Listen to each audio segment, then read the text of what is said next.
Bine v-am găsit, dragii mei din Zodia RAC, oriunde v-ați afla. Bine ați venit tuturor, atât dragilor mei abonați, cum de asemenea și celor care poate sunteți pentru prima oară pe acest canal, Tarot Flor de Loto. Tuturor un bun venit și mă bucur să vă am alături la această lectură. Trebuie să vă mulțumesc, ca de obicei, tuturor celor care îmi lăsați comentarii, îmi dați like, sau celor care poate sunteți abonați recent. Mulțumesc din suflet pentru tot sprijinul vostru și pentru toată energia pozitivă pe care voi o transmiteți prin comentariile voastre, prin like-urile voastre și prin sugestiile pe care voi le faceți. Azi voi face o lectură generală, fără limită de timp, pe care o puteți viziona oricând doriți sau când apare în viața voastră. Dacă a apărut în viața voastră, sigur are un mesaj important să vă transmită. Trebuie să știți, dragii mei, că sunteți stăpânii propriei vieți, așa că voi construiți propriul viitor. Dacă unele informații nu rezonează cu voi, nu face nimic, lăsați-le să zboare în univers, pentru că sigur sunt pentru alte persoane din Zodia RAC.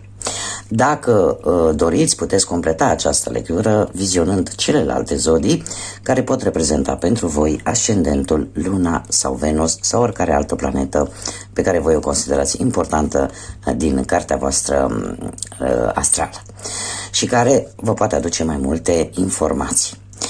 Așa că, dragilor, haideți să începem și am ales pentru început aceste cărți astrologice și să vedem ce au de spus aceste cărți pentru voi.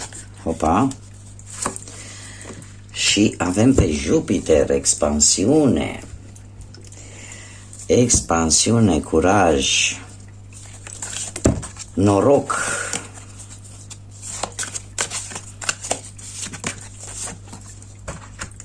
avem a 7-a casă,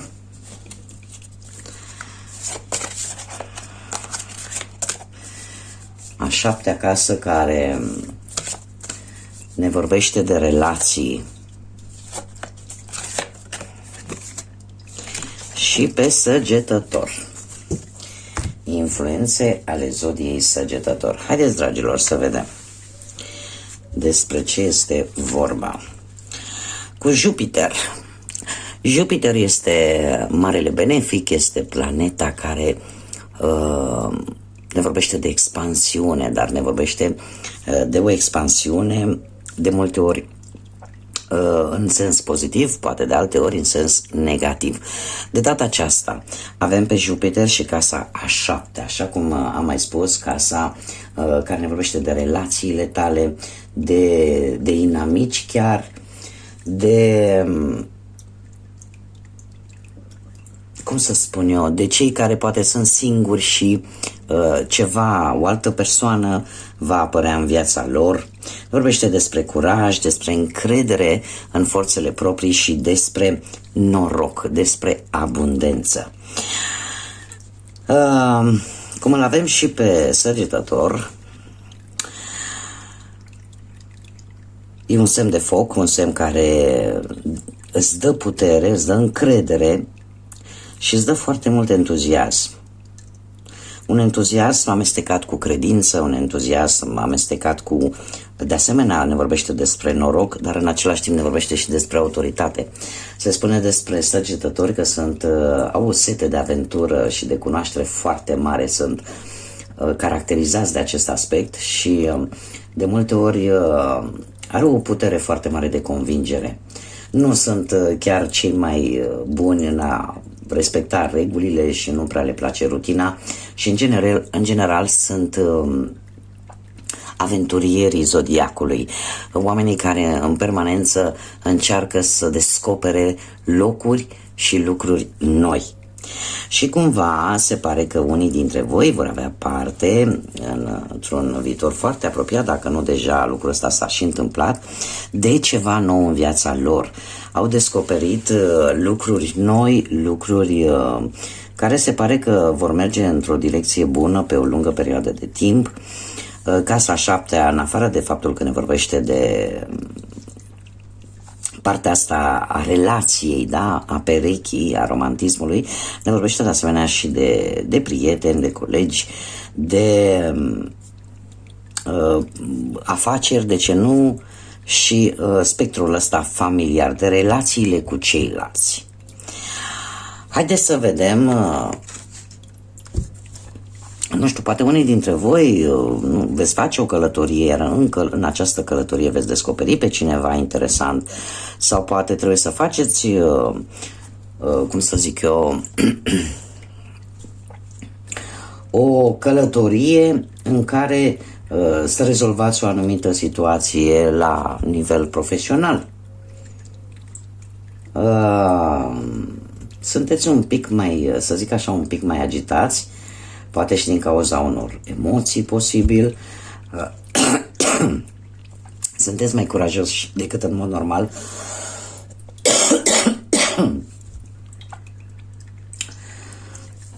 Îmi cer scuze. Sunteți mai curajoși și parcă nu prea mai aveți așa chef să ascultați pe nimeni, cam nu prea lăsați pe oricine să aibă dreptul la replică, da? Împrumutați cumva din caracteristicile zodiei Săgetător. Iar asta, cum am mai spus, face referire la această casa 7, la relațiile atât sentimentale, romantice, cât și la nivel de profesional sau familiar. Haideți să vedem și ce ne spune acest oracol al zânelor, cam care ar fi situația. Haideți să vedem un mesaj. Nu sunt foarte multe, foarte mari cărțile.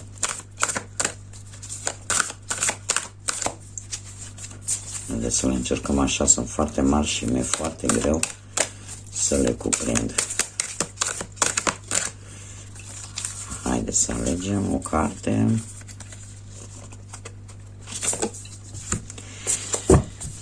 Copilul lunii și nu mă miră. Iertare și cumva o transcendență a ego-ului, a mândriei. Și avem numărul 36, care ne dă un 9. Dragilor, numărul 9 este un număr spiritual, un număr care ne vorbește foarte mult de generozitatea umană, de a începe deja să fructifici anumite acțiuni, să dai dovadă de un pic de altruism, poate în relațiile tale cu ceilalți, adică cumva să fii mai atent poate la nevoile celor din jurul tău. Ești în faza în care să recoltezi ceea ce tu ai semănat, ceea ce tu ai, să iei rezultatul efortului depus până acum. Apare acea necesitate de a închide anumite capitole poate din viața ta și de a te pregăti pentru noi etape. Desigur, copilul lunii, luna este planeta, steaua de fapt, care vă patronează semnul zodiacal, care ne vorbește de iertare și ne vorbește de acea trecere, o schimbare la nivel de mândrie.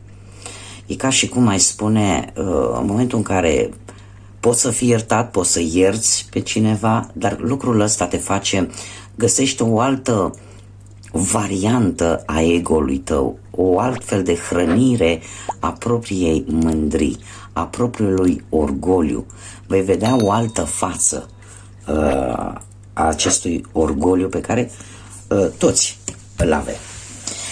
Haideți să vedem ce ne spune și tarotul. Ce mesaje, ce sfaturi, ce energii vin pentru dragii mei din Zodia Rac în următoarea perioadă de când urmăresc această lectură.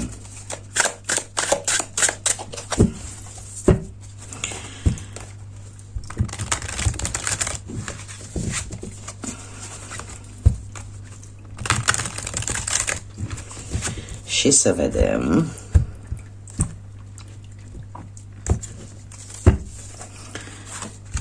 Și avem asul de bâte, asul de spade, interesant, marele preot, optul de monede, cavalerul de monede, regele de spade, marea preoteasă, turnul, 4 de bâte și optul de spade. Dragilor, situația actuală este una de expansiune, este una în care sunteți în plină acțiune. Asul de bâte ne vorbește de a face primul pas. Sunteți foarte încrezători în voi, sunteți foarte încrezători în intuiția voastră. Deja sunteți într-o plină acțiune, într-un moment cheie din viața voastră, în care poate o idee bună v-a venit, poate referitor la, nu știu, la viața profesională sau poate că traversați o perioadă, eu știu, destul de pozitivă, poate pentru unii dintre voi în relație, iar dacă cumva unii dintre voi poate iubiți în secret pe cineva, se pare că sunteți deciși ca aceste sentimente să le scoateți la suprafață față de această persoană. Ce s-ar putea opune? Un as de spade. S-ar putea opune aflarea unui adevăr.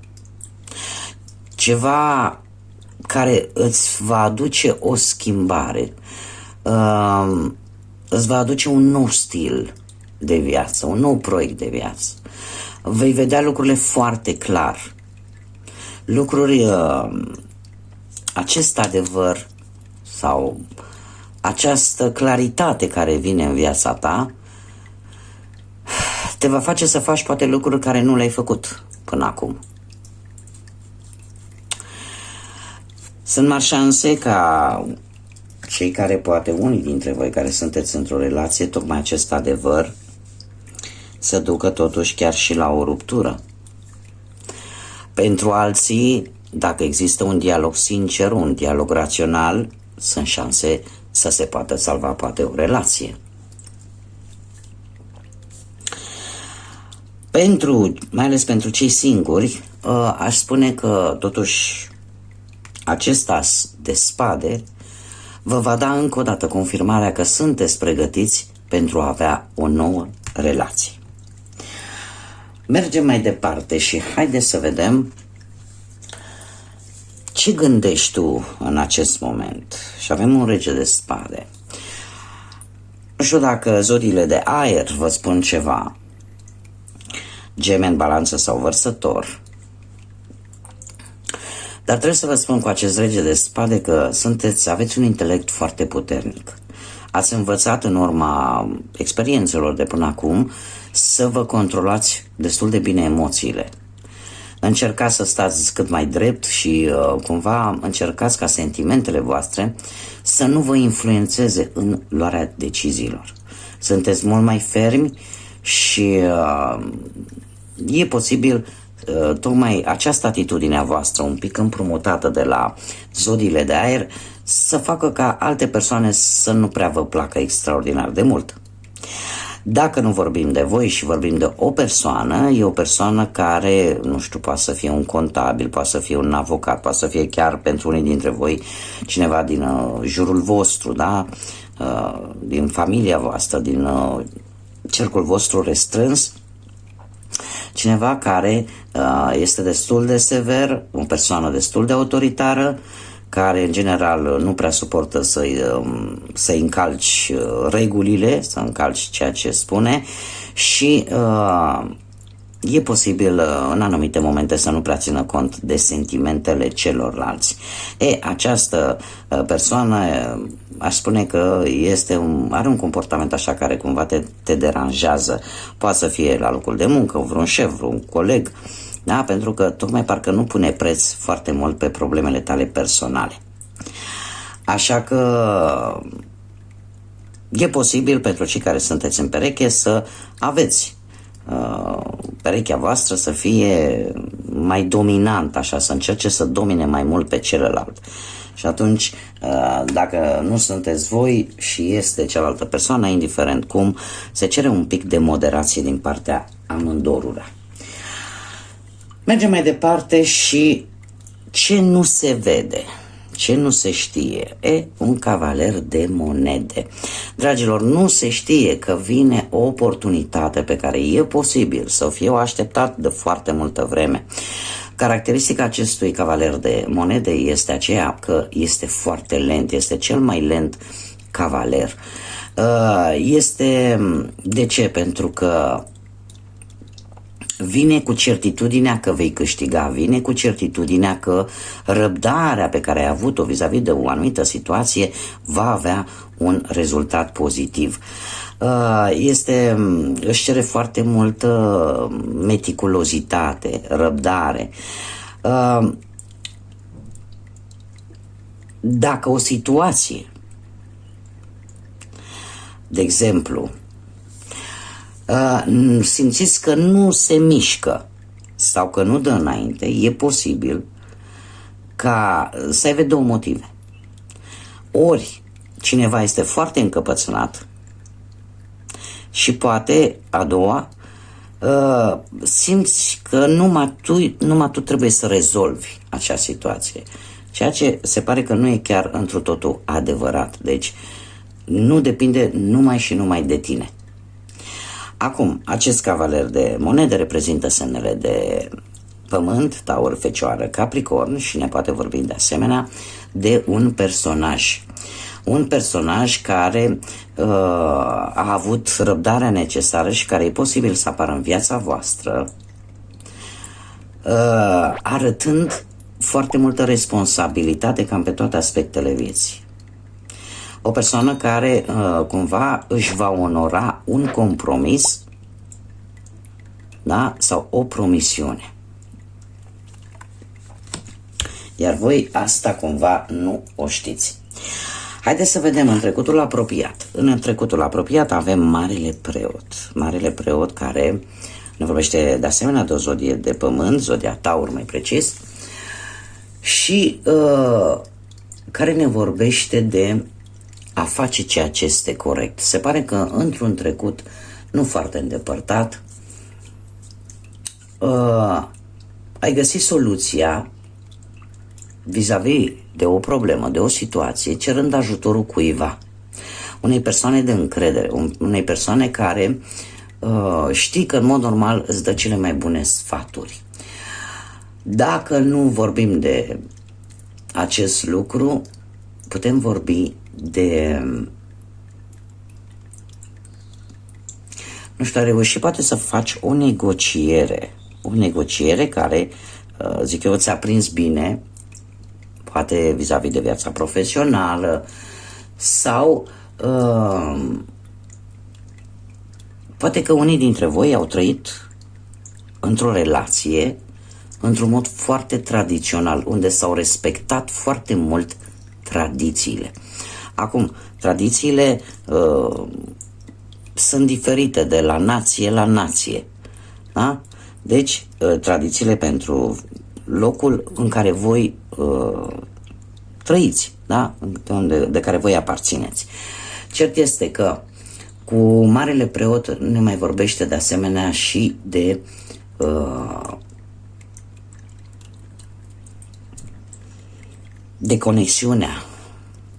conexiunea poate cu divinitatea, o conexiune spirituală.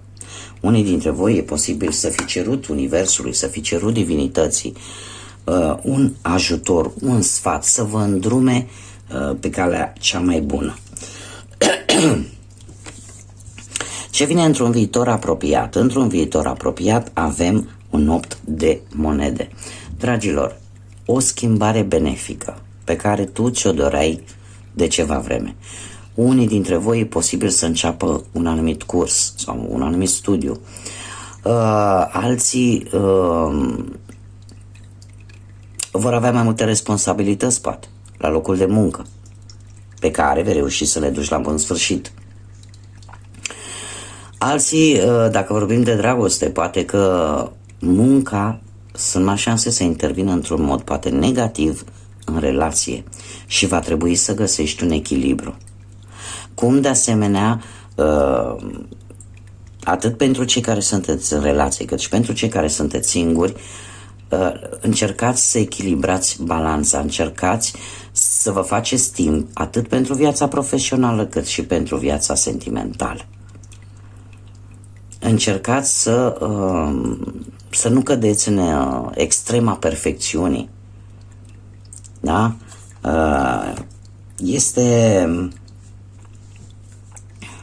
Pentru că asta poate aduce repercusiuni, posibil poate să vă meargă bine pe partea, de exemplu, materială, profesională, dar să începeți să aveți carențe pe partea asta sentimentală, amoroasă. Cum vezi sau cum vei acționa, cum gândești tu să rezolvi problema? Și avem Marea Preoteasă. Dragilor, unii dintre voi chiar veți încerca să obțineți niște răspunsuri, poate chiar prin intermediul cărților, de ce nu? Alții e posibil ca voi să aveți anumite informații pe care nu le dați celorlalți, le țineți pentru voi, pentru a le folosi mai târziu. Da? De ce spun acest lucru? Pentru că avem turnul. Turnul care ne spune că această situație va fi afectată de către un turn. Va veni o schimbare bruscă pe nepusă masă care vă va obliga să faceți o schimbare majoră în viața voastră. De ce? Pentru că probabil că relația voastră, indiferent că vorbim de o relație profesională sau o relație socială sau o relație de pereche, nu avea o bază solidă. La ce va duce acest turn? Va duce la un 5 de bâte. Va duce la un conflict în care, vreți, nu vreți, va trebui să schimbați ceva. 5-ul de bâte ne vorbește de situația în care, de obicei, poate unii dintre voi, locuiți împreună cu părinții, cu surorile, cu frații sau cu alte persoane sub același acoperiș și cumva, automat, în general, lucrurile care sunt în această formă nu prea au sorți de izbândă, cel puțin din câte știu eu, nu la noi, la români. Foarte greu. Mare grijă. Din ce văd eu aici, cel puțin în acest pachet de cărți, se va face dreptate într-o manieră destul de bruscă și destul de dureroasă, aș zice. O persoană care e posibil să iște acest conflict pentru a beneficia de ceea ce voi aveți, pentru a obține un anumit beneficiu. Dar, paradoxal, așa cum îmi place să o spun și e cartea, aceasta e simbolistica cărții, turnul aparent va veni cu ceva negativ, dar care pe termen lung se va transforma în ceva pozitiv. Cam care ar fi concluzia acestei lecturi? Avem un 8 de spade. Un 8 de spade care ne vorbește de căutarea unei ieșiri, căutarea luării unei decizii. De ce? Pentru că vei avea senzația că ești prins, că ești blocat și că parcă nu mai găsești o ieșire. Indiferent cumva că ți-ai folosi rațiunea, logica, parcă nu găsești o ieșire. Acum, eu vreau să vă spun un lucru. Indiferent de ce se întâmplă aici, nu vă autoblocați. Pentru că e posibil ca situația să nu fie în tocmai ceea ce voi vă imaginați, să nu fie la fel și în realitate. Să încercați cumva să nu atrageți. E o carte care ne vorbește de atracție universală și dacă voi veți gândi numai negativ, atunci foarte greu veți putea ieși din acest cerc vicios, din acest cerc negativ. Încercați să reevaluați, indiferent că vorbim poate de o relație. Uneori teama te poate bloca într-o relație rea. De multe ori știu că singurătatea doare, dar de multe ori decât să stai poate într-o relație nesănătoasă, poate e mai bine să stai singur. Alții e posibil încă să nu, mai ales pentru cei care sunt proaspăt ieșiți poate dintr-o relație, încercați mai întâi să vă vindecați în interiorul vostru, înainte de a căuta pe altcineva, pentru că nimeni nu o poate face decât voi. Acum ce vreau să vă spun, simt nevoia să o fac, lucrurile se prezintă destul de bune în ultimă instanță, dar voi puteți schimba. Așa cum am spus-o și la începutul acestei lecturi, voi sunteți stăpânii propriei vieți. Voi vă construiți viitorul. În funcție de acțiunile, deciziile pe care voi le luați, lucrurile se pot schimba. Iar atunci când vă vine, cum e cazul acestui turn, care vine în viața voastră, vine să vă ajute. Da? Chiar dacă asta poate aduce suferință, poate aduce stres, poate aduce durere, dar pe termen lung o să vă dați seama că, de fapt,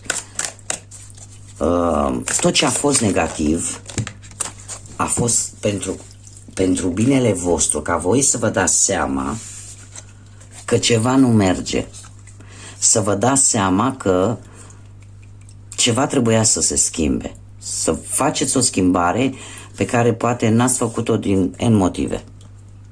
Și atunci divinitatea, universul, te obligă, vrei nu vrei, să faci această schimbare, care, cum am mai spus, pe termen lung se va dovedi a fi pozitivă. Haideți să vedem care e mesajul universului pentru voi, dragilor, și spune așa: nu încerca să faci încearcă să nu te duelezi cu trecutul sau să-ți consumi prea mult timp făcându-ți griji despre viitor. Tot ce a fost furat, atât bucuria ta cât și pacea ta interioară, concentrează-te mai mult în aici și acum și bucură-te de fiecare moment așa cum vine. Și în felul ăsta îți vei crea noi amintiri. Este acest mesaj mie îmi sună foarte dualist. Probabil că unii dintre voi în acest moment sunteți un pic, aveți oarece frustrări. Încercați să vă gândiți, uite, dacă făceam asta în trecut, uite, nu mai ajungeam aici. Sau tot felul de griji, de cum o să fie acum, cum o să rezolv situația, da? Griji către viitor. Tocmai acest mesaj vine și spune: încearcă să nu te mai duelezi cu trecutul. Nu mai pierde timpul să-ți faci griji poate pentru viitor. Important este ce trăim acum. Mi-a venit în cap ceva ce am citit de curând și o pildă pe care Iisus din Nazaret a dat-o cuiva și la care a fost întrebat cum o să fie viitorul. Iar Domnul nostru Iisus a spus: viitorul nu există. Astăzi va fi trecut și mâine va fi prezent. Așa că, dragilor, concentrați-vă pe ce aveți acum și aici. Bucurați-vă de fiecare moment pentru ceea ce este el. Și în felul ăsta creați noi amintiri. Nu rămâneți blocați nici în trecut și nici nu vă consumați viața, pentru că una avem și în ea trebuie să punem câte un pic din toate. Așa că nu vă încărcați viața doar cu griji și cu regrete. Bun, dragilor, aceasta a fost lectura pentru voi. Eu sper că v-am putut aduce un pic de lumină în suflete. Eu vă doresc să aveți o perioadă cât mai liniștită, cât mai înțeleaptă, cât mai plină de multă energie pozitivă. Iar noi, până data viitoare când ne vom revedea, să fiți iubiți, dragilor.